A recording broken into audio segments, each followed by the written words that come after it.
السلام علیکم دوستو، کیسے ہیں آپ سب؟ میں زمینہ فیاض ایک بار پھر آپ کے ساتھ شروع کرتے ہیں ایک جنون بے معنی بائے نور عروج پارٹ 3۔ اگر تمہیں ایسا لگتا ہے تو ٹھیک ہے، یہیں رہو گی اب تم۔ میری نفرت بھی تو سہنی ہے نا تمہیں، تو یوں ہی صحیح، لیکن یاد رکھنا جس دن رایان کاظم کا ضبط جواب دے گیا اس دن سب تباہ ہو جائے گا۔ آگ لگا دوں گا پوری دنیا کو تمہارے وجود سمیت۔ آنکھوں میں نفرت کے شعلے بھرتے اسے گھورا جو چند پل کو دنگ رہ گئی تھی۔ دوسری طرف، میرے سپنوں کی رانی کب آئے گی تو؟ آئی رت مستانی کب آئے گی تو؟ چلیا وہ ڈرائنگ روم میں صوفے پر بیٹھا پورے سرتان لگا رہا تھا جب اچانک اسے سیڑھیوں سے کوئی لڑکی اترتی نظر آئی۔ ہے رایان کاظم کے گھر میں لڑکی؟ نہیں، ضرور میری آنکھوں میں موتیاں اتر آیا ہے، یہ نہیں ہو سکتا۔ ہاتھ اپنی آنکھوں کو ملتا بار بار سامنے دیکھ رہا تھا۔ آپ ریحا، جو اپنے دھیان میں نیچے آ رہی تھی، وہ انجان شخص کو دیکھ کر حیرانی سے بولی، یہ تو بول بھی رہی ہے، آپ کیا سچ میں یہاں ہے مس؟ جب بار بار دیکھنے پر بھی وہ غائب نہیں ہوئی تو ہاتھ حیرانی سے بولا، جی ریحا جی۔ ریحا کو اس کی دماغی حالت پر شبہ ہوا تھا، جبکہ ہاتھ کا حیرت کے مارے برا حال تھا۔ ایسا کیسے ممکن تھا؟ رایان تو لڑکیوں سے کوسوں دور رہتا تھا، تو پھر یہ سب؟ کون ہو تم لڑکی، اور یہاں کیا کر رہی ہو؟ اس گھر کے مالک کو پتہ چل گیا نا یہاں کوئی لڑکی ہے تو طوفان اٹھا دے گا۔ ہاتھ نے اس معصوم سی لڑکی کو وارن کرنا چاہا۔ میں ریحا ہوں۔ ریحا نے اپنا تعارف کروانا ضروری سمجھا۔ ریحا ہو یا ہیرا ہو، جو بھی ہو، مگر رایان کے آنے سے پہلے یہاں سے غائب ہو جاؤ۔ معصوم سی ہو تم، خواہ مخواہ ماری جاؤ گی۔ ہاتھ کو شاید خدمت خلق کا زیادہ ہی شوق چڑھ چکا تھا۔ ریحا رایان کاظم ہے وہ۔ رایان کی سرد آواز پر جہاں ریحا چوکی تھی، وہیں ہاتھ کو 440 وولٹ کا جھٹکا لگا تھا۔ کیا یہ واقعہ کب پیش آیا؟ اور یہ تمہاری بیوی لگتی تو نہیں ہے؟ ہاتھ کی زبان میں ابھی بھی کھجلی ہو رہی تھی۔ اس واقعے کو پیش آئے کئی برس بیت چکے ہیں، اور کیا میری بیوی کوئی خاص قسم کی مخلوق ہوتی تو تم یقین کرتے؟ رایان چلتا ہوا آ کر ہاتھ اور ریحا کے درمیان میں رک گیا۔ ریحا اس کی پشت پر چھپ چکی تھی۔ اپنے آپ کو وہاں اضافی وجود پاتے ریحا وہاں سے نکلتی چلی گئی۔ نہیں خیر، اب ایسا بھی نہیں کہا میں نے، ہاتھ منہ بسور کر بولا، جبکہ رایان کے تاثرات میں تبدیلی بالکل نہیں آئی تھی۔ وہ ابھی بھی سرد نظروں سے اسے گھور رہا تھا۔ اب سے میرے گھر میں آؤ تو اپنی نظروں کو قابو میں رکھ کر آنا، حاشا، کیونکہ میری چیزوں کو کوئی سرسری نگاہ سے بھی دیکھے تو مجھے پسند نہیں آتا، سمجھے؟ رایان کو اس کی ریحا پر پڑی نظریں سخت ناگوار گزری تھی، تبھی اس کے کندھے پر سختی سے ہاتھ رکھتے ہوئے بولا، سوری براڈ، میں تو بس دیکھ۔ ہاتھ نے تھوک نگلا، کہیں وہ کچھ غلط بول دیتا اور اس کی گردن رایان کے شکنجے میں ہوتی۔ تمہیں پتہ ہے ہاتھ، میں نے کافی دنوں سے کسی کی آنکھیں نہیں نکالی، تبھی میرے ہاتھوں میں خارش ہو رہی تھی، لیکن اب لگ رہا ہے موقع ملنے والا ہے۔ اپنی پشت سے اپنا خنجر نکال کر اس کے چہرے پر چند انچ کی دوری پر رکھتے گھمایا۔ Sorry Broad. ہاتھ نے بمشکل اپنی زبان کو دانتوں تلے دبایا تھا، ورنہ اسے ڈر تھا کسی دن یہ زبان ہی اسے مروانے والی تھی۔ کیا ہو رہا ہے بھائی؟ ازمیر وہاں آیا تو ان دونوں کو یوں قریب کھڑے دیکھ کر پوچھے بنا نہ رہ سکا۔ کچھ خاص نہیں، میں ہاتھ کو میرے ساتھ رہنے کے کچھ اصول بتا رہا تھا۔ رایان اس کا کندھا تھپتھپاتے مسکراتا ہوا جا کر صوفے پر بیٹھ گیا۔ حاشا، آج تو بال بچا ہے۔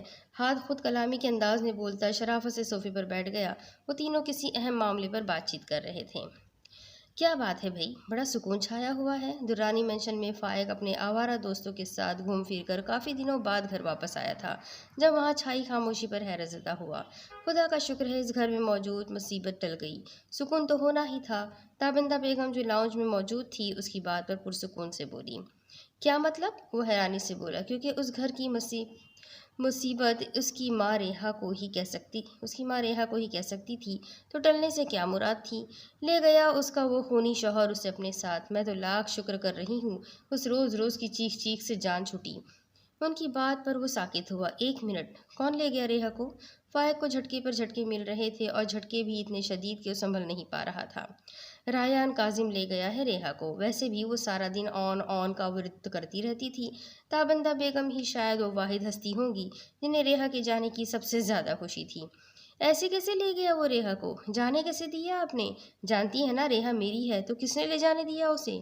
فائق غصے سے پاگل ہو اٹھا تھا۔ ریحا اس کا جنون تھی، وہ اب تک نہ جانے کیسے خود پر ضبط کیے ہوئے تھا، ورنہ کب کا اسے اپنا بنا لیتا۔ بکواس بند کرو فائق۔ دماغ صحیح ہے تمہارا؟ سوچ بھی کیسے لیا تم نے میں اس پاگل لڑکی کو اپنی بہو بناؤں گی جسے سوائے اس خونی درندے کے کچھ دکھائی ہی نہیں دیتا تھا؟ تابندہ بیگم کا دل بیٹے کی عقل پر فاتحہ پڑھنے کو چاہا، جو بچپن سے ریحا کے پیچھے پاگل ہوا پھرتا تھا۔ میں پوری دنیا کو آگ لگا دوں گا ماں، ریحا میری ہے، صرف میری، میرے علاوہ کسی کی نہیں ہو سکتی۔ بچپن میں بھی سب نے مجھ پر اس رایان کو فوقیت دی اور آج پھر میری ریحا اسے سونپ دی۔ وہ تیش میں وہاں رکھے گلدان کو ہاتھ مار کر نیچے گرا چکا تھا۔ اپنی بکواس بند کر لے فائق، میں منہ توڑ دوں گی تیرا، کسی اور کی بیوی ہے وہ جس کے پیچھے پاگل ہو رہا ہے تو؟ دفع ہو جا میری نظروں کے سامنے سے، وہی دماغ خراب کر رہا ہے۔ تابندہ بیگم نے سختی سے کہا تو وہ غصے سے وہاں سے نکلتا چلا گیا۔ دماغ خراب ہو گیا ہے اس لڑکے کا۔ تابندہ بیگم سر جھٹکتے واپس اپنی تسبیح کی سمت متوجہ ہوئی، جبکہ فائق اب کوئی طوفان اٹھانے والا تھا۔ دوسری طرف کشمش، یہ فائل کا ڈیٹا تو سیو کر کے ڈی کوڈ کر دو۔ میش اپنے کسی کام میں مصروف تھی جب دانی کی آواز ہر پر مٹھیاں بھیج کر رہ گئی۔ یہ بندہ مسلسل اسے زج کر رہا تھا، جب بھی وہ اپنا کوئی کام کرنے لگتی درمیان میں نیا کام ڈال دیتا۔ دانی مانی، میں تمہارا منہ توڑ دوں گی۔ سنگا نے مجھے تمہارے ساتھ کام کرنے کا کہا ہے، اس کا یہ مطلب نہیں ہے کہ تم اپنی ہڑہرامی دکھانے لگو۔ میش تیش کے عالم میں اس کی سمت مڑی، جو کرسی سے ٹیک لگائے نیم دراز تھا۔ بھولو مت، میں ان دنوں تمہارا سینئر ہوں، سو عزت سے پیش آؤ، ورنہ میں سنگا سے کہہ دوں گا کہ تم مزید ان کے ساتھ کام نہیں کرنا چاہتی۔ اس کی بات پر میش کا شدت سے دل چاہا اس کے سر میں کوئی چیز دے مارے۔ محلے میں لڑائیاں کروانے والی ماسی کہیں کہ میں تمہارا سر کھول دوں گی اگر تم نے کوئی بکواس کی تو۔ ایک تو پہلے ہی سنگا اس سے ناراض تھا، اس پر اگر یہ بندہ کچھ بول دیتا تو کہیں سچ میں اسے کالے پانیوں کی سزا نہ مل جائے۔ اچھا چلو چھوڑو، اس لڑائی جھگڑے میں کچھ نہیں رکھا، ڈنر کرنے چلتے ہیں۔ اچانک سارا جھگڑا سائڈ پر کرتے وہ گھی شکر ہوا تھا، جس پر میش صدمے سے منہ کھولے اسے دیکھنے لگی۔ تمہارے ساتھ ڈنر پر جانے کے لیے کوئی پاگل ہی راضی ہوگا، دوسروں کے پیسوں پر ڈنر کرنے والے بھکڑ انسان۔ تمہارے ساتھ ڈنر کرتی ہے میری جوتی۔ وہ کئی بار اسے ڈنر کا لالچ دے کر اس کے پیسوں سے کھانا کھا چکا تھا۔ چلو ایسا کرتے ہیں، ٹاس کرتے ہیں، اگر تم جیتی تو ڈنر تم کرواؤ گی، اگر میں جیتا تو ہارنے والا ڈنر کروائے گا، اوکے؟ وہ تیزی سے بولا تو میش سر ہلا گئی۔ دانی نے مسکراہٹ ضبط کی۔ ہیلو! اچانک آتی کال پر وہ دونوں سیدھے ہوئے سامنے اسکرین پر دیکھا تو سنگا کی کال تھی۔ یس سنگا۔ کچھ لمحے پہلے تک کتوں کی طرح لڑتے دشمن اب بڑی شرافت اور محبت سے بیٹھے تھے۔ اگر تم دونوں کا ٹاک شو ختم ہو جائے تو ڈیوڈ پر بھی نظر ڈال لو، وہ تم دونوں کی قید سے نکل کر بھاگ چکا ہے۔ سنگا کی طنزیہ آواز پر ان دونوں نے ایک دوسرے کو دیکھا۔ سوری سنگا، ہم ابھی اس کے پیچھے جاتے ہیں۔ وہ جلدی سے کال بند کرتے ہوئے باہر بھاگے۔ سب تمہاری غلطی ہے، تمہاری فالتو بکواس میں وہ نکل گیا۔ میش غصے میں اسے گھورتے ہوئے بولی، جو تیزی سے اس کے ساتھ بھاگ رہا تھا۔ یہ فارم ہاؤس شہر سے دور جنگل میں تھا۔ Black jeans, black T shirt اور بلیک جیکٹ میں وہ دونوں جنگل کے بیچوں بیچ بھاگ رہے تھے۔ میش، وہاں کچھ گڑبڑ ہے۔ اچانک دانی کو ایک جانب پتوں میں سرسراہٹ محسوس ہوئی تو اس کا بازو تھام کر اپنی سمت کھینچتے اس کے لبوں پر ہاتھ رکھا اور جھک کر اس کے کان میں بولا، تم اس جانب جاؤ، میں وہاں جاتی ہوں۔ میش، جو ایک پل کو اس کے حصار پر ساکت ہوئی تھی، ہوش میں آتے ہی ہلکا سا سر موڑتے بولی، جس پر وہ سر ہلاتے اپنا حصار ہٹا گیا۔ ڈیوڈ نامی وہ بندہ ان کے دشمن گروہ کا کارندہ تھا جسے کچھ دن پہلے میش نے پکڑا تھا۔ دانی نے اس سے پوچھ گچھ کی بہت کوشش کی مگر وہ زبان کھولنے کو تیار نہیں تھا۔ اس سب کارروائی میں وہ اچھا خاصا زخمی ہو چکا تھا اور آج نہ جانے کیسے ان کی قید سے نکل گیا۔ میش گھوم کر اس جانب آئی تو اپنی جیب سے چھوٹی سی لائٹ نکالی۔ اندھیرے میں اتنی سی روشنی بھی بہت زیادہ محسوس ہو رہی تھی۔ تبھی اس کی نظر زمین پر گرے خون کے قطروں پر پڑی۔ ہیلو دانی، مجھے ڈیوڈ کا پتہ چل... وہ بول ہی رہی تھی جب اچانک کسی نے اس پر حملہ کیا۔ اس کے ماتھے پر موٹا سا ڈنڈا مارا گیا۔ اس نے مڑ کر دیکھا تو ڈیوڈ تھا۔ جتنی زور سے اسے مارا گیا تھا، اگر کوئی عام لڑکی ہوتی تو یہ ضرب برداشت نہ کر پاتی، مگر وہ تو بقول دانی کی شیرنی کا ایڈوانس ورژن تھی۔ ہیلو میش، تم ٹھیک ہو؟ میش دوسری جانب موجود دانی اس کے اچانک کراہنے پر فکر مند ہوا۔ جلدی سے گھڑی میں موجود ٹریکر سے اسے ٹریک کرتے اسے اس جانب دیکھنے لگا۔ ڈیوڈ نے دوبارہ حملہ کرنا چاہا، جب وہ پیچھے کو جھک کر اس کا حملہ ناکام بنا گئی۔ وہیں سے اپنی ٹانگیں اٹھاتے ڈیوڈ کے منہ پر ماری اور خود کلا بازی کھاتے ہوئے سیدھی ہوئی۔ ڈیوڈ اس سے پڑی ضرب پر بمشکل ہی سیدھا ہوا۔ وہاں سے بھاگ کر بہت غلط کیا تو نے شچندر، خواہ مخواہ پٹنے کی تیاری کر لی۔ اپنے ماتھے سے بہتے خون کو بے دردی سے جیکٹ سے پوچھتے سرد انداز میں بولتی اپنی کوہنی اس کے جبڑے پر مار چکی تھی۔ پے در پہ اس کے مکوں پر ڈیوڈ بے حال ہو چکا تھا، مگر میش پر تو خون سوار تھا۔ تبھی دانی بھاگتا ہوا وہاں پہنچا۔ میش نے ایک آخری مکہ اس کے منہ پر مارا تو وہ زمین بوس ہوا تھا۔ میش، تم ٹھیک ہو؟ کراہی کیوں تھی؟ اسے اندھیرے میں میش کا زخم نظر نہیں آیا تھا، تب ہی پریشانی سے پوچھنے لگا۔ میری فکر چھوڑو، اس منحوس کو اٹھاؤ اور چلو یہاں سے، خواہ مخواہ وقت ضائع کر دیا۔ اس کا سر چکرانے لگا تھا، مگر وہ میش ہی کیا جو درد کو محسوس کر جائے۔ دانی اسے اٹھاتے واپسی کے لیے بڑھا، جب وہ لڑکھڑاتے قدموں سے پیچھے چلنے لگی۔ کچھ ہی دیر میں وہ دونوں واپس فارم ہاؤس میں موجود تھے۔ دانی اسے اندر بند کرتے باہر آیا تو نظر میش پر پڑی، جو بند آنکھوں سے زمین بوس ہونے والی تھی۔ میش، وہ تڑپ کر اس کی جانب بڑھا، جو ہوش و حواس سے بیگانہ ہوتے اس کی باہوں میں جھول گئی۔ اس کے ماتھے پر کئی انچ گہرا زخم لگا تھا، جس سے مسلسل خون بہہ رہا تھا، مگر اس آئرن لیڈی کو پرواہ ہی کہاں تھی۔ مگر اب دانی سے اس کی کلاس لگنے والی تھی۔ کیا بات ہے پاشا، کچھ کہنا چاہتے ہو؟ دوسری طرف وہ لاؤنج میں بیٹھا کام کر رہا تھا، جبکہ ریحا کب سے کچن کی اس جانب بنی سلائڈ ڈور سے اس کا دیدار کرنے میں مصروف تھی۔ وہ اچھے سے جانتا تھا ریحا اسے دیکھ رہی ہے، مگر رسپانس دینا ضروری نہیں سمجھا۔ تب ہی پاشا وہاں آیا۔ براٹ، دلاور خان آپ سے ملنا چاہتا ہے۔ پاشا کی بات پر اس کے لبوں پر سرد مگر تمسخر بھری مسکراہٹ بکھر گئی۔ تو مچھلی جال میں پھنسی گئی تھی۔ پھر تو وہ ایک شاندار سی ملاقات کا حقدار ہے۔ تم سب انتظامات پورے کرو، میں فریش ہو کر آتا ہوں، سنجیدگی سے کہتے اوپر کمرے کی جانب بڑھ گیا۔ ریحا اسے اوپر جاتا دیکھ خود بھی سیڑھیاں چڑھتی کمرے میں آ گئی۔ وہ کپڑے لینے کے لیے بڑھا، جب فون پر آتی کال پر سب چھوڑتا بالکنی کی سمت بڑھ گیا۔ تبھی ریحا کمرے میں آئی، کھڑکی سے ایک نظر اپنے آن کو دیکھا، جس کا نشان والا گال اس کی سمت تھا۔ وہ کتنے ہی پل محبت سے اسے دیکھے گئی، پھر وارڈروب کھلا دیکھ اس جانب آئی۔ رایان واپس آیا تو اسے وہاں دیکھ کر چہرے پر سپاٹ سجا گیا۔ آن، یہ ڈریس پہنے نا، یہ آپ پہ بہت اچھا لگے گا۔ وہ تو اپنے آن کی دیوانی تھی، اس کے چہرے پر کندہ اس نشان سے بھی عشق تھا اسے۔ وارڈروب سے بلیک ٹکسیڈو سوٹ نکال کر اس کی جانب بڑھایا۔ رایان چند پل اسے دیکھتا رہا، پھر سنجیدگی سے چلتا اس کی جانب آیا اور اس کے ہاتھوں سے وہ سوٹ پکڑا۔ ریحا کی خوشی کا کوئی ٹھکانہ نہیں رہا۔ وہ اس کی پسند کا سوٹ پہننے جا رہا تھا، اس سے بڑھ کر ریحا کے لیے اور کیا ہو سکتا تھا۔ تم جانتی ہو ریحا حسیب، میری جس چیز کو تم چھوا کرو گی اس کا کیا حال ہوگا۔ وہ چلتا ہوا ٹیبل پر گیا اور وہاں سے اخبار اٹھا کر لائٹر سے جلا کر اس سوٹ کو زمین پر پھینکا اور آگ میں لپٹا اخبار سوٹ پر پھینک دیا۔ چند لمحوں بعد وہ سوٹ جلنے لگا تھا اور ساتھ ہی ریحا کا دل جل کر راکھ ہو گیا تھا۔ اتنی نفرت کرتے ہیں مجھ سے؟ آنکھوں میں شکوہ اور نمی لیے پوچھا تو تمسخرانہ مسکرا دیا۔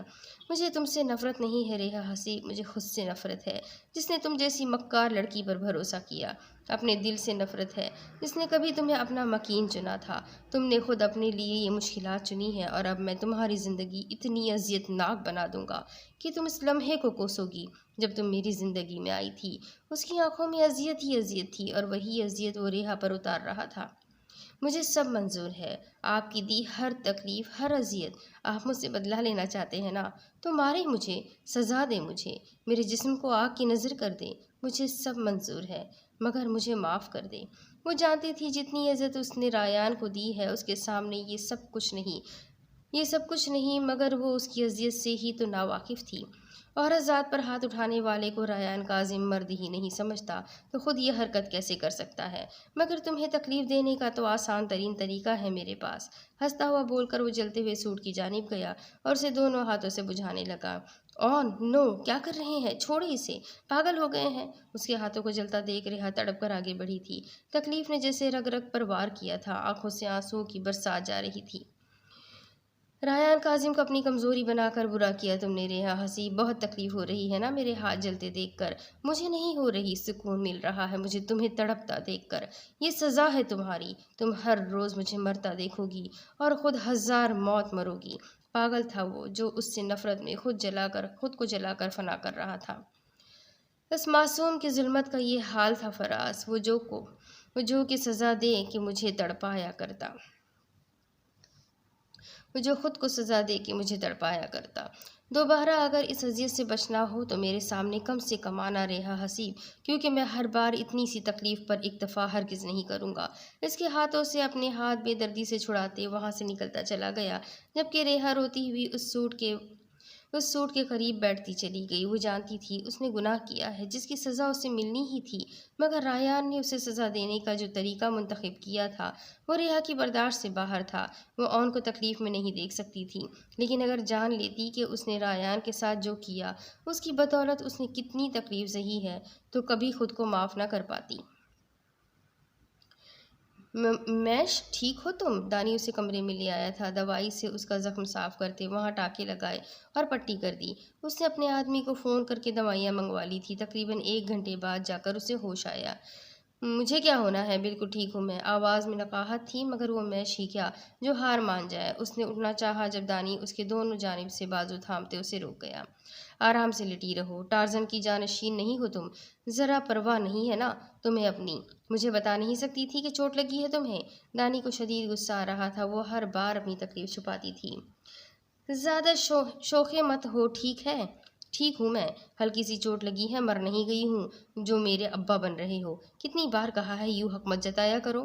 اس کی فکر پر میش کا دل دھڑکا تھا، تب ہی سختی سے بولی، جس پر دانی اس کے بازو پر گرفت مضبوط کرتا اس کی جانب جھکا۔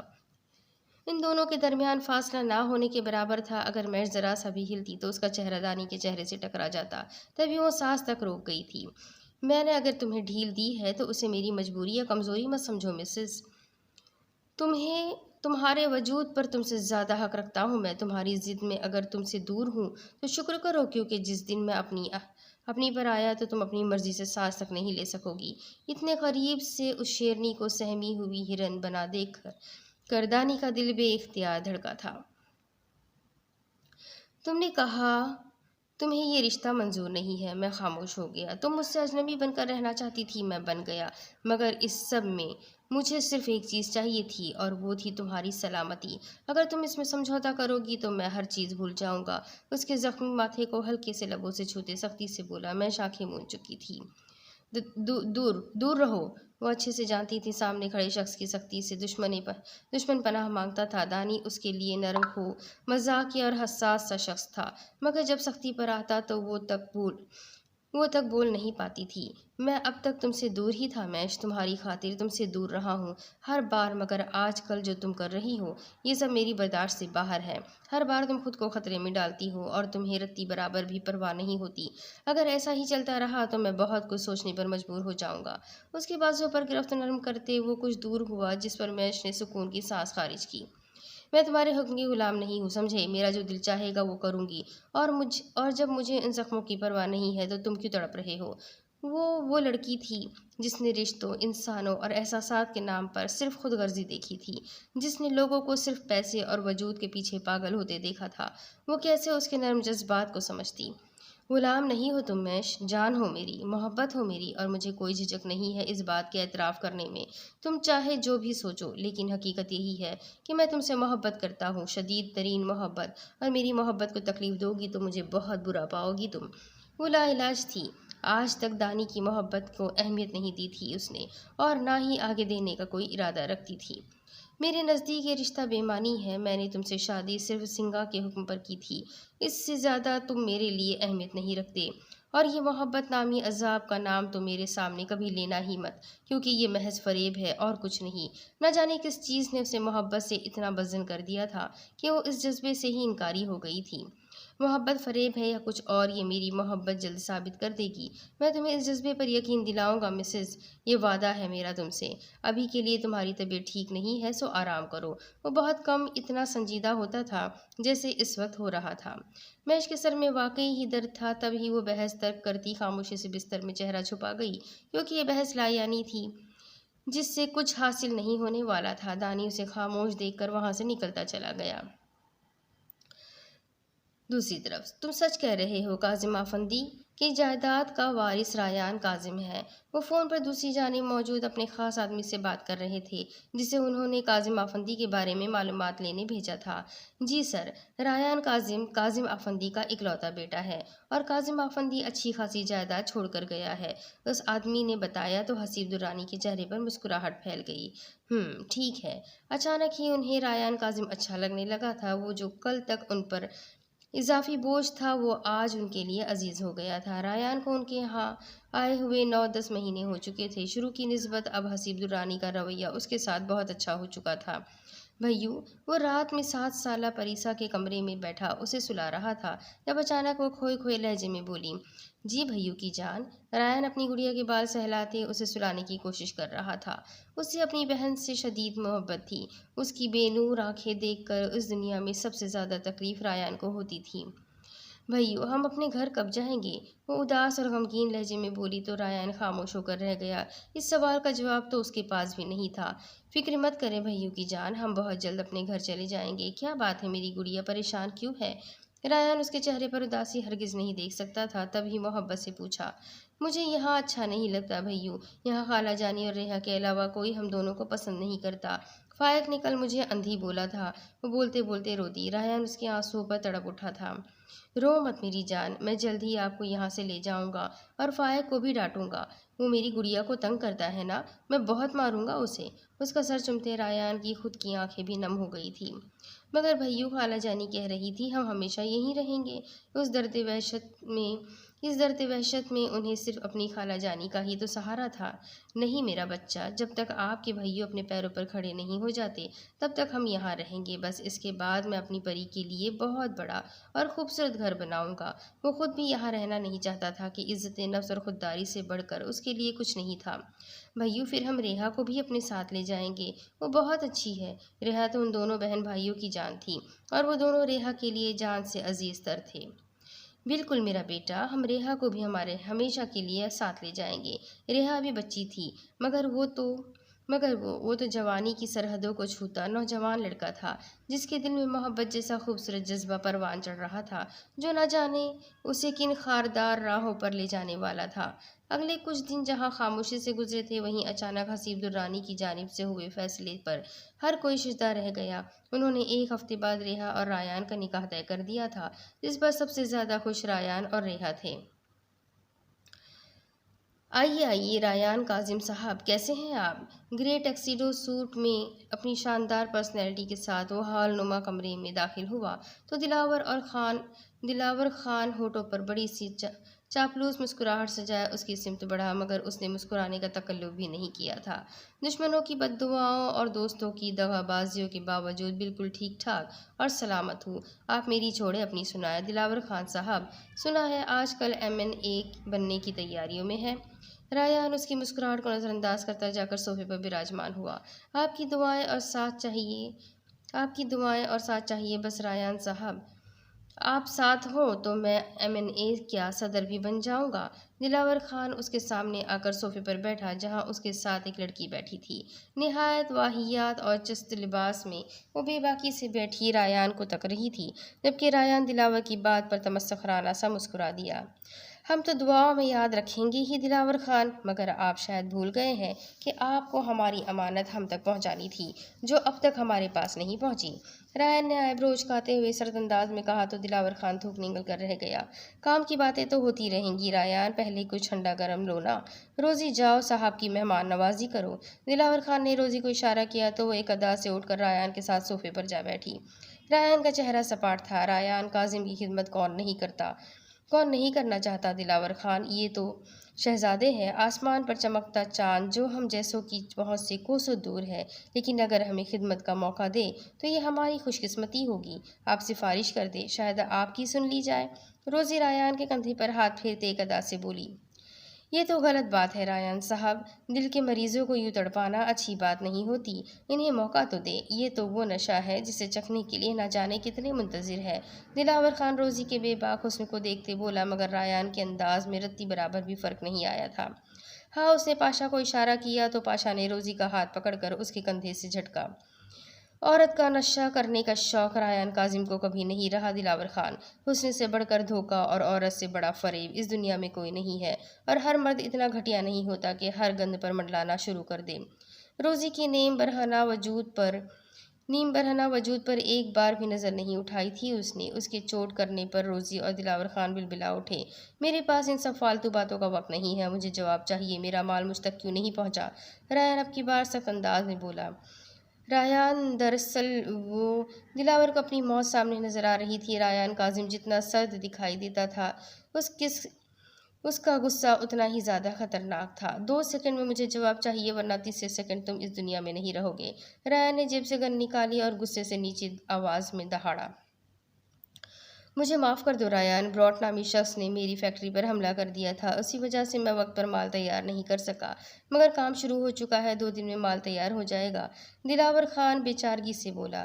مجھے نہیں پتا براٹ کون ہے، تمہارا اس سے کیا مسئلہ ہے، مجھے میرا مال چاہیے، اور تمہارے پاس صرف کل کا دن ہے، پرسوں میں تمہاری فیکٹریوں پر قبضہ کر لوں گا اور پھر تم کچھ نہیں کر سکو گے۔ سرد انداز میں بولتا اٹھا اور باہر نکلتا چلا گیا۔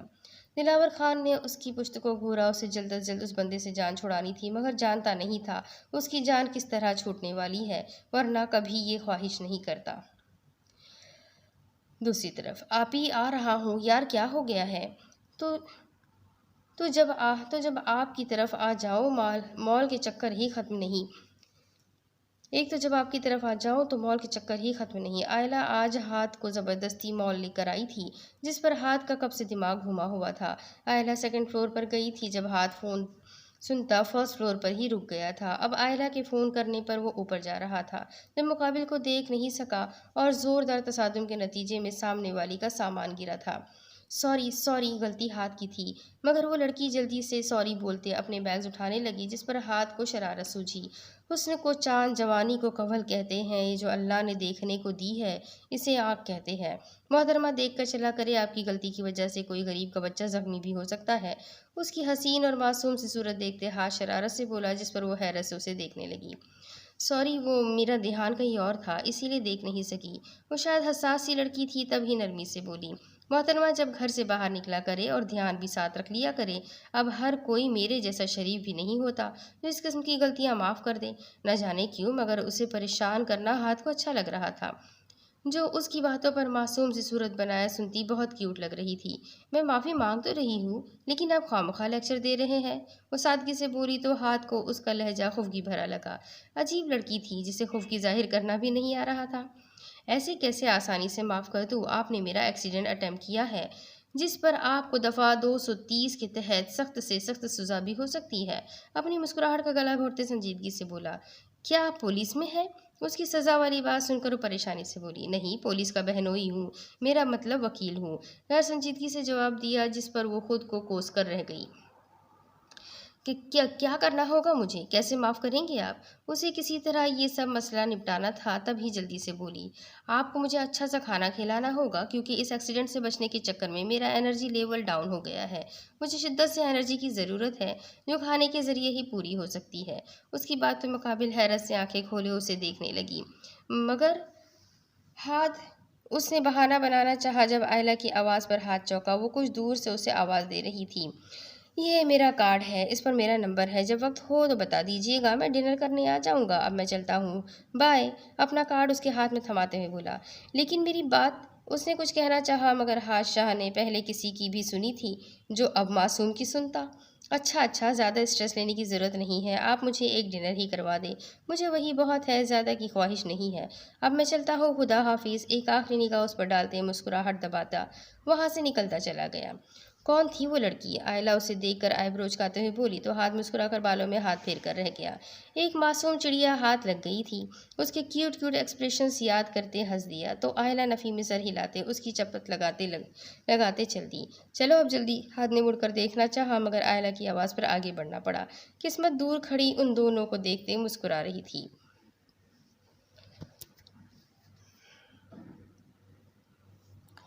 دروازہ کھولو، مجھے ریحا سے ملنا ہے۔ ریان واپس آیا تو گیٹ کے پاس سے آتی آواز پر پاشا کو گاڑی روکنے کا کہا۔ مینشن کے گیٹ پر کھڑا فائق غصے سے اندر جانے کی ضد کر رہا تھا۔ نذیر کیا مسئلہ ہے کہ شور مچا رکھا ہے؟ وہ اسے اگنور کرتے گارڈ سے بولا، جس پر فائق تیر سے اس کی جانب مڑا۔ رایان کاظم، میری ریحا کو زبردستی یہاں لا کر اچھا نہیں کیا تم نے، میں جان سے مار دوں گا تمہیں۔ فائق غصے سے اس کی گاڑی کی جانب بڑھا جب پاشا نے خود اتر کر آ کر اس کی جانب کا دروازہ کھولا۔ کیا کہا تم نے فائق درانی؟ کس کی ریحا؟ اور اس سوال کا جواب سوچ سمجھ کر دینا، کیونکہ تمہارے منہ سے نکلا ایک بھی فضول لفظ تمہاری قسمت کا فیصلہ کرے گا۔ رایان سرد مگر خوفناک انداز میں بولا، کیا سمجھتے ہو تم؟ جسے باقی سب کو ڈرا کر رکھا ہوا ہے مجھے بھی ڈرا لو گے؟ میں فائق ہوں، فائق درانی، ریحا میری۔ فائق غصے سے بولا جب اچانک منہ پر پڑتے زوردار مکے پر 2 قدم دور ہوا۔ یہ میری بیوی کا نام اپنی گندی زبان سے لینے کے لیے تھا۔ کوئی اور مجھ سے ڈرے یا نہ ڈرے، تمہیں مجھ سے ڈرنا چاہیے فائق، کیونکہ ماضی بہت جلد سامنے آنے والا ہے اور پھر سب کا حساب ہوگا تمہارا بھی۔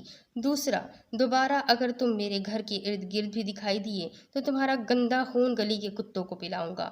اس کا کالر جکڑتے رایان سختی سے بولا، میں تمہیں چھوڑوں گا نہیں رایان کاظم، بہت جلد تم سے سب کچھ چھین لوں گا۔ فائق اس وقت خالی ہاتھ تھا، سو رایان سے الجھ کر اپنی جان کا دشمن ہرگز نہیں بننا چاہتا تھا، تب یہ اٹھ کر پیچھے کی جانب بڑھنا پڑا۔ میں انتظار کروں گا، رایان ٹھنڈے انداز میں بولا تو فائق زیر لب بڑبڑاتا وہاں سے نکلتا چلا گیا۔ براٹ، آپ کے ہاتھوں سے خون نکل رہا ہے، پلیز دوائی لگوا لے۔ انہیں واپس آتے شام ہو چکی تھی اور بہت جلد رات ہونے والی تھی۔ میں ٹھیک ہوں بادشاہ، تمہیں میں نے جو کام سونپا ہے وہ آج رات میں پورا ہو جانا چاہیے۔ رایان اس کی بات نظر انداز کرتے بولا تو بادشاہ لب بھیج کر رہ گیا۔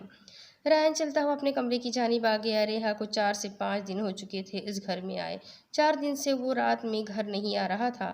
آج بھی اس سب مسئلوں میں اسے یاد نہیں رہ سکا کہ ریحا اسی کے کمرے میں موجود ہے۔ وہ اندر آیا تو سامنے بیڈ پر نظر پڑتے ساکت ہو گیا، شاید فارغ ہونے کی وجہ سے وہ جلدی سو گئی تھی۔ اس کے بستر پر پورے حق سے براجمان وہ گہری نیند میں گم تھی۔ رایان کا دل بے ہنگم انداز میں دھڑکنے لگا، اس کا دماغ اس وقت دل کے زیر اثر تھا۔ تب ہی وہ چلتا ہوا بستر کی جانب بڑھ گیا۔ ایک شخص کو دیکھا تھا تاروں کی طرح ہم نے، ایک شخص کو چاہا تھا اپنوں کی طرح ہم نے، ایک شخص کو سمجھا تھا پھولوں کی طرح ہم نے۔ وہ شخص قیامت تھا، کیا اس کی کریے باتیں؟ دن اس کے لیے پیدا اور اس کی ہی راتیں۔ کب ملتا کسی سے تھا، ہم سے تھی ملاقاتیں۔ رنگ اس کا شہابی تھا، زلفوں میں تھی مہکاریں، آنکھیں تھی کہ جادو تھی، پلکیں تھی کہ تلواریں۔ دشمن بھی اگر دیکھے 100 جان سے بازی ہارے۔ کچھ تو سادہ لگتا تھا شوخی میں شرارت میں، ہاں تم سا ہی لگتا تھا دستور محبت میں۔ وہ شخص ہمیں ایک دن اپنوں کی طرح بھولا، تاروں کی طرح ڈوبا، پھولوں کی طرح ٹوٹا، پھر ہاتھ نہ آیا وہ، ہم نے بہت ڈھونڈا۔ تم کس لیے چوکے ہو، تم کس لیے چوکے ہو؟ کب ذکر تمہارا ہے، کب تم سے تقاضا ہے، کب تم سے شکایت ہے، ایک تازہ حکایت ہے، سن لو تو عنایت ہے۔ جب ہمارا گھر ہوگا آن تو ہم اپنے کمرے کو بہت پیارا سجائیں گے، بیڈ کے پیچھے ہم دونوں کی بڑی سی فوٹو بھی لگائیں گے۔ میں آپ کی بیوی ہوں نا، تو مما بابا کی طرح ہم بھی ایک روم میں رہیں گے۔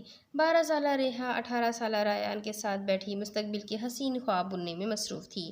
آپ میرے ساتھ ایک کمرے میں رہو گی تو مجھ سے ڈر نہیں لگے گا؟ وہ ناسمجھ تھی، رایان تو نہیں تھا نا۔ اس کی پلاننگ پر نہ جانے کتنے ہی خوشگن احساسات دل کے دروازے پر دستک دے گئے۔ تبھی شرارت سے ہنسی دباتا ہوا بولا، آپ سے کیوں ڈروں گی میں؟ آپ کوئی جن تھوڑے ہی ہے، آپ تو میرے آن ہیں۔ مزے سے اس کے بازو میں بازو ڈالتے اس کے کندھے پر سر رکھ کر بیٹھ گئی۔ رایان دلکشی سے مسکرا دیا، یہ تو وقت بتائے گا میری چھوٹی سی مسز، ابھی آپ بہت چھوٹی ہو سافٹی، لیکن مجھے اس وقت شدت سے انتظار ہے جب آپ میری زمانی باتیں بھی سمجھنے لگو گی۔ اس کے سر پر گال ٹکاتے وہ گمبھیر لہجے میں بولا، جس کی ریحا کو کم از کم بالکل سمجھ نہیں آئی تھی۔ کیا کہہ رہے ہیں آپ آن؟ وہ منہ بسور کر رہ گئی۔ کبھی کبھی آن بہت مشکل باتیں کرتا تھا۔ کچھ نہیں آن کی جان، آپ بتائیں اور کیا کیا ہوگا ہمارے روم میں؟ وہ اپنے دل کو ایک جانب کرتا بات بدل گیا، جبکہ ریحا ایک بار پھر سے شروع ہو گئی تھی۔ بڑا سا بیڈ بھی لیں گے آن، اور میں پورے بیڈ پر پھیل کر سوؤں گی، آپ کو جگہ نہیں دوں گی میں۔ شرارت سے منہ پر ہاتھ رکھتے ہنس دی۔ اچانک موبائل کی بیپ پر وہ خیالوں کی دنیا سے باہر نکلا۔ سب کچھ ویسا ہی تھا، ان کا گھر، ان کا کمرہ، اور وہ دونوں بھی تو تھے، بس فرق صرف وقت کا تھا۔ اس وقت کا وہ آن اور سافٹی تھے، جن میں محبت تھی، چاہت تھی، عشق تھا، مگر آج وہ ریحا اور رایان تھے، جن کے بیچ غلط فہمیوں اور نفرت کی بڑی سی دیوار حائل تھی۔ رایان تھکے ہوئے قدموں سے چلتا آ کر صوفے پر بیٹھ گیا۔ اس کا دماغ اس وقت مختلف سوچوں کا آماجگاہ بنا ہوا تھا۔ دل و دماغ کی اس جنگ مسلسل نے اسے تھکا دیا تھا۔ وہ وہیں نیم دراز ہوتے آنکھیں مون گیا، اور نہ جانے کتنا وقت گزرا تھا جب ریحا کی آنکھ کھلی۔ بستر پر دیکھا تو وہ خالی تھا، مطلب آج بھی وہ نہیں آیا تھا۔ اس کی آنکھیں نم ہوئیں، مگر اچانک نظر سامنے صوفے پر اٹھی تو دل کو قرار آیا تھا۔ وہ بیڈ سے اٹھتی اس جانب بڑھی اور ایک بار پھر اسے پکارا، مگر وہ شاید سو چکا تھا۔ پوری تسلی کرتے ریحا نے نرمی سے اس کا ہاتھ تھاما، جس پر اچھا خاصا زخم بن چکا تھا۔ اس کی اسکن بری طرح جھلس چکی تھی۔ "I am sorry Ann, I am really sorry". اس کا ہاتھ لبوں سے لگاتے وہ سسک اٹھی۔ یہ معافی نہ جانے وہ کس کس جرم کے لیے مانگ رہی تھی۔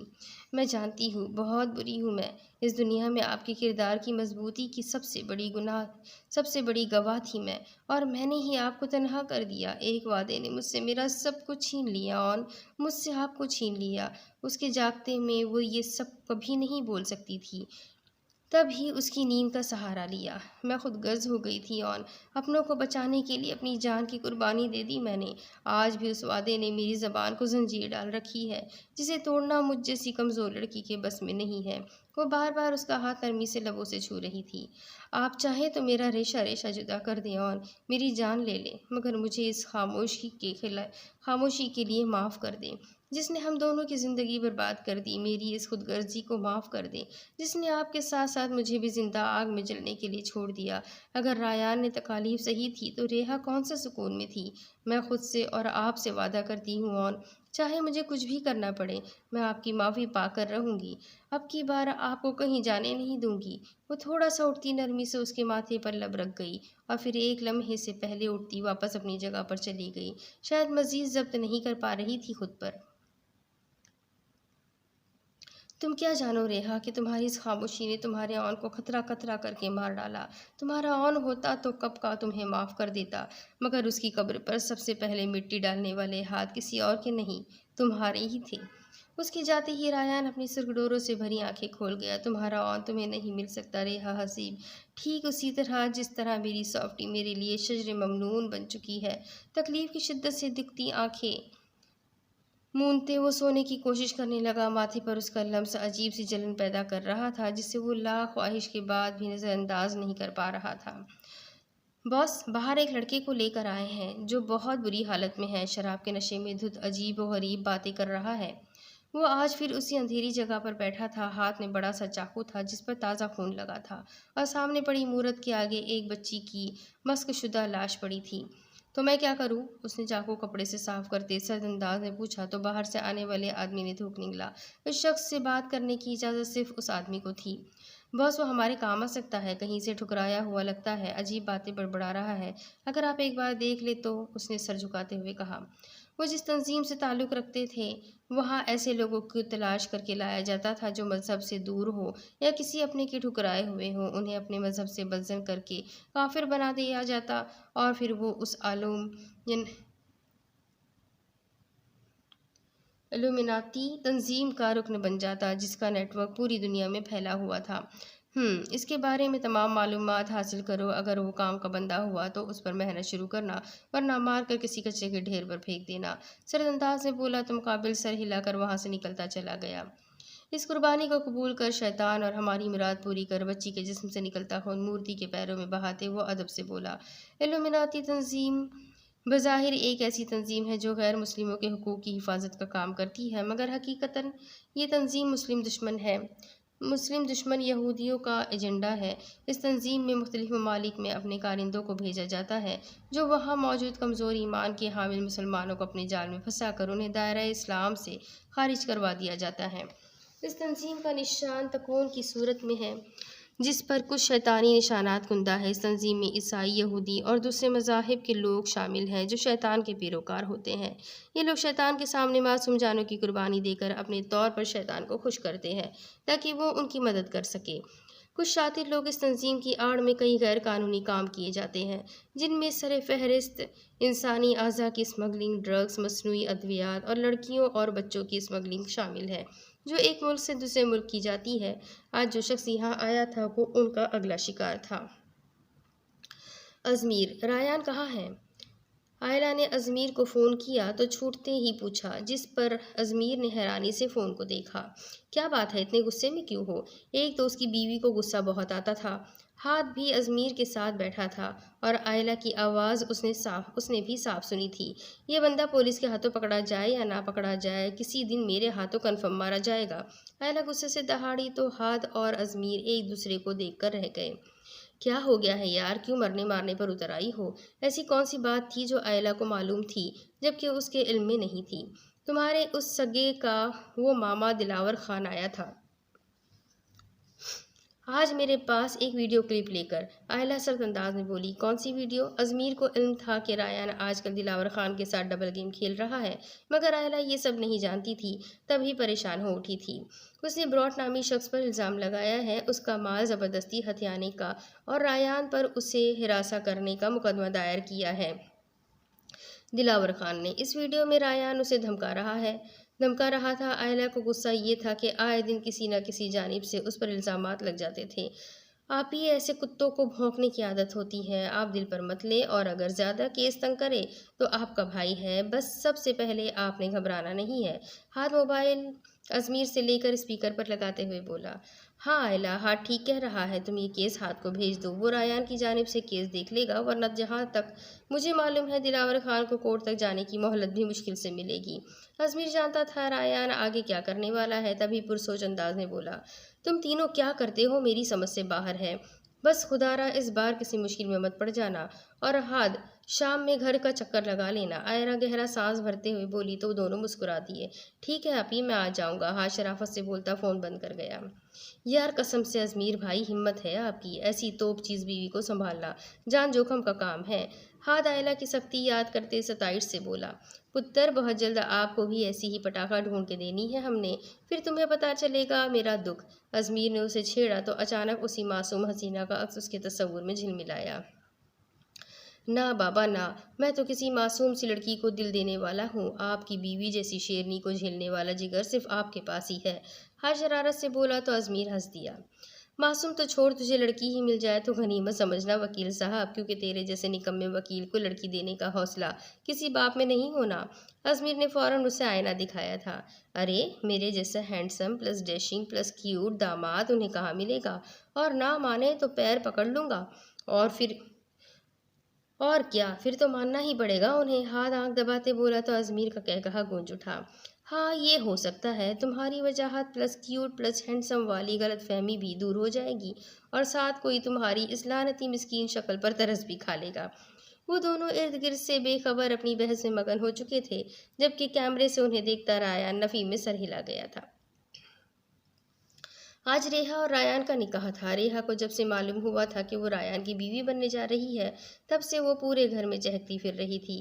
اقرا بیگم نے اسے ریان سے ملنے سے منع کیا تھا، مگر وہ پھر بھی 2 چکر اس کے روم کی لگا چکی تھی۔ فائق کو جب ان دونوں کے نکاح کا علم ہوا، اس نے اچھا خاصا شور مچایا تھا، مگر حسیب درانی کی آنکھوں پر دولت کی پٹی بن چکی تھی، اور تابندہ بیگم اس گھر اور چھت سے محروم نہیں ہونا چاہتی تھی۔ تبھی بھائی کی ہاں میں ہاں ملا گئی تھی۔ شجاع اور اقرا بیگم بہت زیادہ خوش تھے کیونکہ ریحا خوش تھی۔ اقرا بیگم نے ریحا کے لیے خوبصورت سی سفید رنگ کی فراک بنوائی تھی، اور ریان نے بھی سفید ہی شلوار سوٹ پہنا تھا۔ پنک باربی فراک میں ملبوس پریسا حوروں کو مات دے رہی تھی، اس کی دلکشی اور خوبصورتی جو دیکھتا دنگ رہ جاتا، مگر اس کی بے نور آنکھیں اس خوبصورتی پر گرہن لگا دیتی تھی۔ نکاح خواہ نے ان دونوں کا نکاح پڑھوایا تو ان دونوں نے ہی محبت و شدت سے ایک دوسرے کو اپنے نکاح میں قبول کر لیا تھا۔ ریحا تو مزے سے بیٹھی تھی، نکاح خواہ کے پوچھنے پر بڑے آرام سے 3 بار قبول ہے قبول ہے قبول ہے بولا۔ ریان نے بھی خوشی خوشی نکاح کے کلمات دہرائے۔ اب ہم آپ کی بیوی ہیں اور آپ ہمارے شوہر۔ نکاح کے بعد سب لوگ چلے گئے تو ریان اپنے کمرے کی جانب آ گیا۔ جب کچھ ہی دیر بعد چہکتی ہوئی ریحا وہاں پہنچی۔ جی بالکل آن کی جان، اب سے آپ میری بیوی ہے، صرف اور صرف میری، وہ شدت سے بولا۔ اسے ریحا کی جانب کسی اور کا دیکھنا بھی پسند نہیں تھا۔ فائق کو ایک لمحہ بھی ریحا کے سامنے نہیں رہنے دیتا تھا وہ، یہاں تک کہ شجاع سے بھی اسے بہت کم بات کرنے دیتا۔ ریان تم صرف 3 بار قبول ہے ہی تو بولا تھا ہم نے، تو اتنی سی بات سے مجھ سے زیادہ آپ کا حق کیسے ہو سکتا ہے مجھ پر؟ ریحا اچانک فکر مند سی بولی تو رایان مسکرا دیا۔ ایسا کس نے بولا آپ سے کہ آپ پر میرا حق ہے؟ رایان کو اس کی معصوم الجھن بہت پیاری لگی تھی۔ مما کہہ رہی تھی کہ اب سے رایان کا تم سے زیادہ حق ہے۔ اس کا کیا مطلب ہوا بھلا؟ اقرا بیگم نے شاید اس کی عمر سے بڑی باتیں اسے سمجھا دی تھی، جن میں سے آدھی اس کے اوپر سے گزر گئی تھی۔ یہاں بیٹھے سافٹی۔ رایان نے اس کا ہاتھ تھامتے اسے اپنے سامنے بٹھایا جس پر وہ خاموشی سے سامنے بیٹھ گئی۔ یہ صرف چند الفاظ نہیں ہے میری جان، ہم نے اللہ اور اس کے رسول کو گواہ بنا کر ان سب کی موجودگی میں ایک دوسرے کو اپنے نکاح میں قبول کیا ہے، اور جب اللہ کسی رشتے کا شاہد ہو تو اس سے بڑھ کر پاکیزہ اور قریبی رشتہ کوئی نہیں ہو سکتا۔ رایان نے نرمی سے اسے سمجھانا چاہا۔ جب اللہ پاک نے یہ دنیا بنائی تو انسانوں میں سب سے پہلے نکاح کا رشتہ بنایا۔ آدم علیہ السلام اور حوا علیہ السلام کو ایک دوسرے کا محرم راز بنایا۔ ایک دوسرے کا لباس انسان کے برہنہ جسم کو ڈھانپتا ہے، تو لباس اور جسم کے درمیان تیسرا کوئی وجود نہیں ہوتا۔ ٹھیک اسی طرح میاں بیوی بھی ایک دوسرے کے سب سے قریب ہوتے ہیں، ایک دوسرے پر سب سے زیادہ حق رکھتے ہیں۔ رایان محبت سے بولا تو وہ خوشی سے چہک اٹھی۔ مطلب آپ پورے کے پورے میرے ہیں؟ اسے بس یہی خوشی تھی کہ اس کا اون ہمیشہ اس کا رہے گا، کوئی ان دونوں کو جدا نہیں کر سکتا۔ بالکل، میں پورا کا پورا آپ کا ہوں، میری آنکھیں، یہ ناک، گال اور میرے پورا وجود پر صرف آپ کا حق ہے اور آپ پر میرا۔ اس کے ننھے سے ماتھے پر محبت بھرا بوسہ دیا تو وہ کھلکھلا اٹھی اور اس کی ہنسی رایان کے چہرے پر بھی مسکراہٹ بکھیر گئی۔ السلام علیکم پرنسپا، کیسی ہے میرا بچہ؟ وہ لائبریری میں تھا جب پاشا فون لیے وہاں حاضر ہوا۔ یہ نمبر صرف پریسا کے لیے تھا جس پر ہر روز اس کی کیئر ٹیکر ان دونوں کی بات کروایا کرتی تھی۔ وعلیکم السلام بھائیو، میں ٹھیک ہوں، آپ کیسے ہیں؟ وہ نرمی اور معصومیت سے بولی۔ عجیب بات تھی، بات اس سے رایان کر رہا تھا اور دل پاشا کا پوری رفتار سے دھڑک رہا تھا۔ میں بھی فرسٹ کلاس ہوں، بس اپنی پرنسس کو بہت مس کر رہا ہوں۔ آخر تک وہ اداس ہوا تو پریسا اس کا اداس لہجہ سن کر بے چین ہوئی تھی۔ تو آپ آ جائیں نا مجھ سے ملنے، وہ بھی تو مس کرتی تھی اپنے واحد رشتے کو۔ میری جان، آپ اپنی ضد چھوڑ دو اور پاکستان آ جاؤ نا، میں آپ کے بغیر نہیں رہ پا رہا، اداس ہو جاتا ہوں، وہ محبت اور شدت سے بولا تو باہر سے گزرتی ریحا کے قدم اس کی آواز پر ساکت ہوئے۔ مجھ سے بات کرتے ہوئے تو انگارے چباتے رہتے ہیں، یہ کس مصیبت سے جان کر کے بات کر رہے ہیں؟ وہ وہیں رک گئی اور خود کلامی کے انداز میں بولی۔ رایان باہر کسی کی آہٹ پاتا متوجہ ہوا، وہ جانتا تھا باہر کون ہے، تبھی اپنی جگہ سے اٹھ کر اس کی جانب بڑھا۔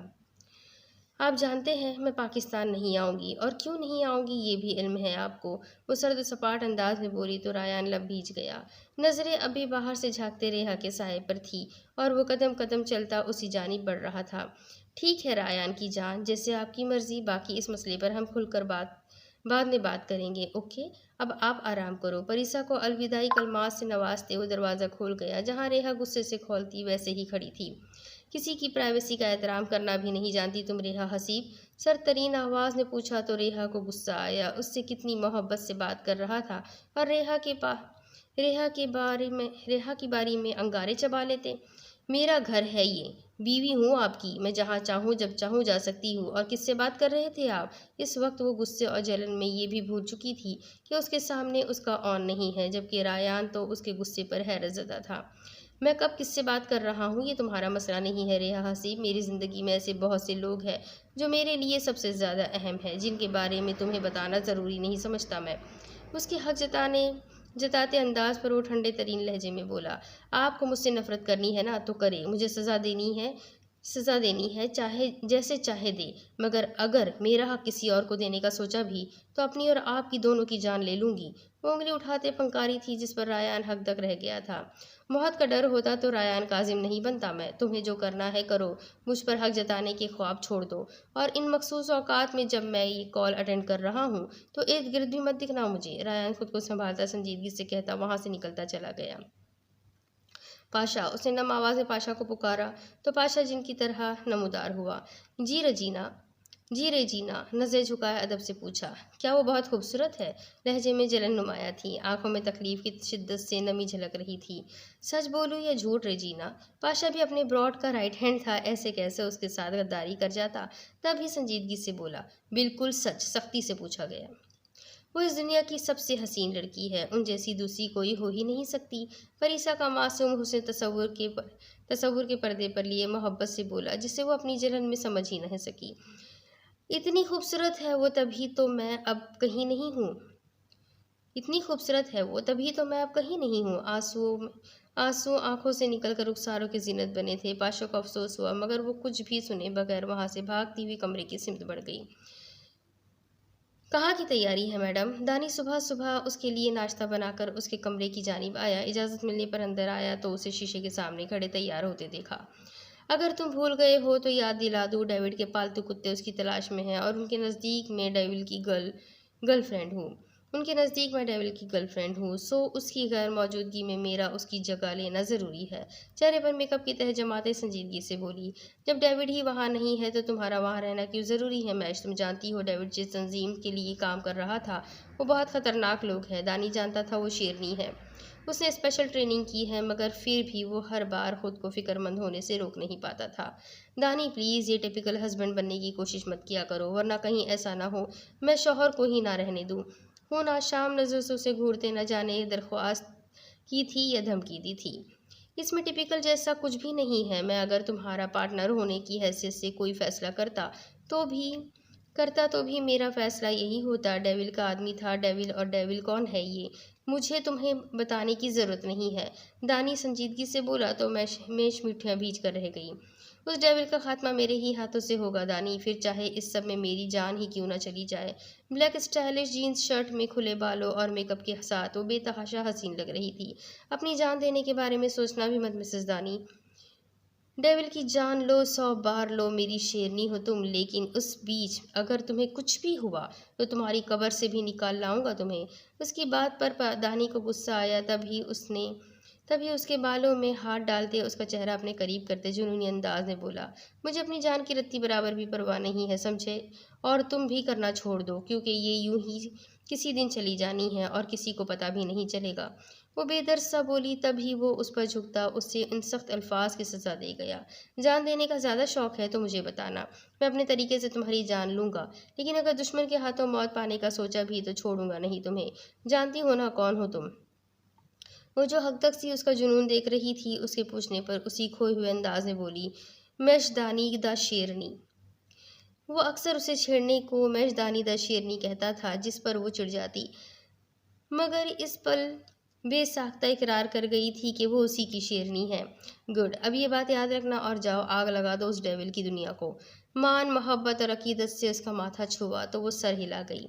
سنو، اتنی محنت سے ناشتہ بنایا ہے، پہلے وہ کر لینا۔ اچانک نظر ناشتے پر پڑی تو وہ بول اٹھا۔ میش کی زبان کو تالا تو لگا ہوا ہی تھا، تب ہی وہ خاموشی سے بیٹھ کر ناشتہ کرنے لگی۔ دانی اپنے مقصد میں کامیابی پر مسکرا اٹھا۔ میش جب ڈیول کا نام سنتی تھی تو ڈپریشن میں چلی جاتی تھی، تب ہی دانی نے آج اسے اپنی محبت کے جال میں الجھا دیا تاکہ وہ کچھ الٹا سیدھا نہ سوچ سکے۔ ان دونوں کی کہانی میں بھی بہت سے راز چھپے تھے، جن پر کہیں وقت کی گرد پڑ چکی تھی تو کہیں ماضی کے اوراق نے ایک دوسرے پر چادر تان دی تھی، لیکن جس طرح ہر گرد ایک دن صاف ہو جاتی ہے، اسی طرح ماضی کے اوراق پلٹتے بھی دیر نہیں لگتی۔ شجاع، کہاں جا رہے ہیں آپ؟ شجاع گھر سے باہر نکل رہا تھا جب مائرہ کی آواز پر رکا اور اس کی جانب پلٹا۔ آفس جا رہا ہوں یار، اور اس وقت میں نے کون سا اپنی دوسری زوجہ کے پاس جانا ہے؟ اس کے بونگے سوال پر شجاع نے بھی ویسا ہی الٹا جواب دیا، نہیں، وہ دراصل میرا مطلب تھا کہ مجھے بھی جانا ہے۔ اس کے اچانک حملے پر مائرہ بوکھلا گئی، تبھی سمجھ نہیں سکی کیا کہنا ہے۔ آپ کو آفس جانا ہے؟ شجاع اسے صبح صبح ہی بوکھلایا ہوا دیکھ کر حیران ہوا۔ نہیں، وہ دراصل مائرہ سمجھ نہیں پا رہی تھی اسے کیسے بتائے۔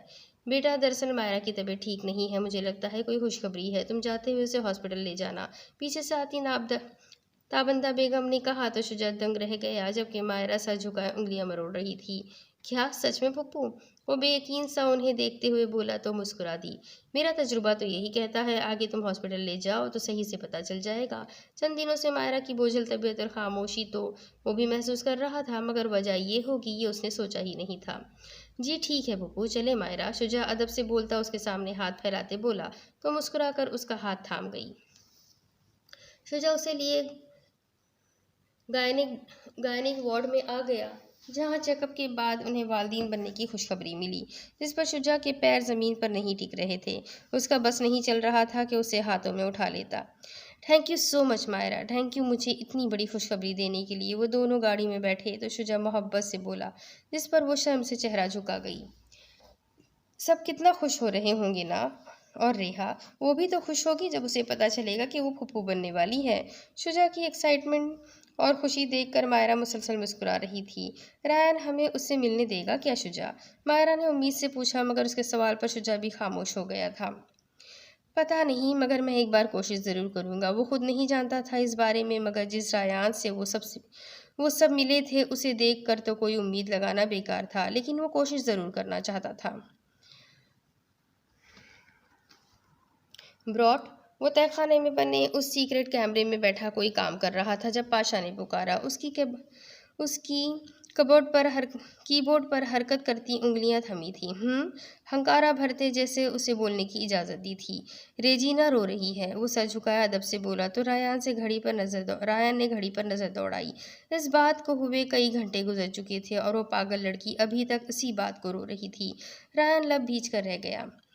اپنے لیے تکلیف اس نے خود چنی ہے، میں نے اسے ہرگز نہیں کہا تھا میری باتوں کا غلط معنی اخذ کرنے کو۔ معصوم بنتے سارا الزام اس کے سر پر ڈال گیا تھا۔ گستاخی معاف براٹ، مگر آپ نے جان بوجھ کر بھائیوں کی جان نہ کہہ کر رایان کی جان کہا تھا۔ پاشا صرف اس کا دایاں بازو ہی نہیں تھا، اس کا ہمراز بھی تھا، سو کئی بار ایسا بہت کچھ بول جاتا تھا جو کسی اور کو کہنے کی اجازت نہیں ہوتی تھی۔ تم کہنا کیا چاہتے ہو؟ رایان جانتے بوجھتے بھی ناسمجھی سے بولا تو پاشا مسکرا دیا۔ یہی کہ انہیں جلن میں مبتلا دیکھنا چاہتے تھے آپ، ان کا وہ حق جتاتا انداز پسند ہے آپ کو، اور یہ بھی کہ آپ کو آج بھی ان سے پاشا بولتا گیا جب اچانک اس نے سخت گھوری پر اپنی زبان روکنی پڑی۔ ایسا کچھ نہیں ہے، میں صرف بے دھیانی میں رایان کی جان کہہ گیا تھا۔ میرے اور ریحا کے بیچ سوائے نفرت کے کوئی احساس نہیں ہے۔ اس نے سرد انداز میں نہ جانے پاشا کو باور کروایا تھا یا خود کو۔ وہاں سے نکلتا وہ اپنے کمرے کی جانب آ گیا۔ اندر آیا تو نگاہ بے ساختہ بستر پر گئی تھی۔ اپنے خوابدیدہ حسن سے بے نیاز وہ آڑی درشی لیٹی ہوئی تھی۔ لمبے گھنے سرمئی بال تکیے پر بکھرے تھے، جن کی آوارہ لٹیں اس چندے آفتاب کے چہرے پر سایہ حالہ بنائے ہوئے تھی۔ لمبی لمبی حسین پلکوں پر آنسو موتی بن کر اب بھی چمک رہے تھے، اور آنکھوں کے گرد پھیلی دلکش سرخی اس سے مسلسل رونے کی خماس تھی۔ چھوٹی سی ناک کی نوک سرخ ہو چکی تھی، گالوں پر شفیق یوں اتری تھی گویا سفید بادلوں میں اچانک آندھی کے سرخ بادل سمٹ آئے ہوں۔ وہ شاید بہت دیر اپنے لب کچلتی رہی تھی، جن سے یوں معلوم ہوتا تھا جیسے ابھی خون چھلکنے لگے گا۔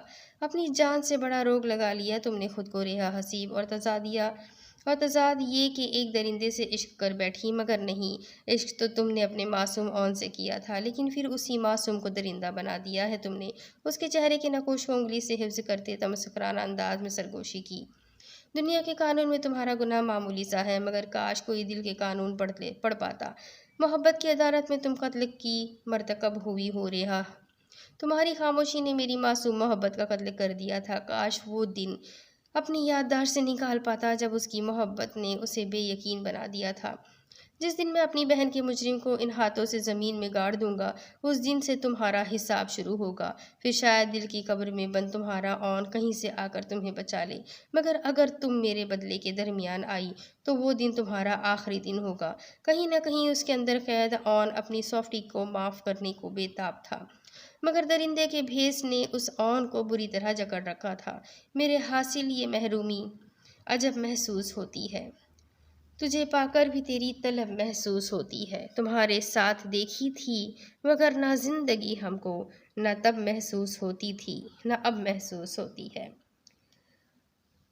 اب اس کے آگے کی کہانی میں آپ کو اگلی قسط میں سناتی ہوں کہ آگے کیا ہوگا۔ کہانی بہت انٹرسٹنگ ہے، جاننے کے لیے میرے ساتھ بنے رہیں۔ اگلی قسط میں پھر ملیں گے، تب تک کے لیے اللہ حافظ۔